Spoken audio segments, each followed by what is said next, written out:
All right. So what we're going to do is I'm just going to chop it up. Now you can chop it up however you want to, but as always, I'm just bringing you along and letting you see how I do it.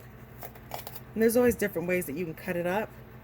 I'm going to make this my trash bin right here, right there. Okay, so I'm going to try to get out as much of the stuff as possible, and I'm just going to separate it out. This is going to get rinsed off, but let's go ahead and keep this ball rolling.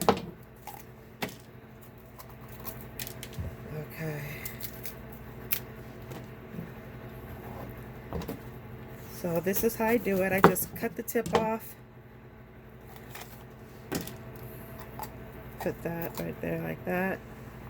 And take this part out. Now you can use your mandolin to slice this up, but I got a newer gadget that I like. If you know me at all, I love gadgets. I love anything that'll make my life easier.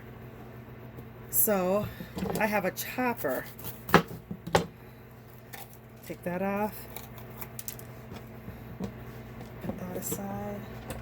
So anyway, I won't let you watch me chop all these up,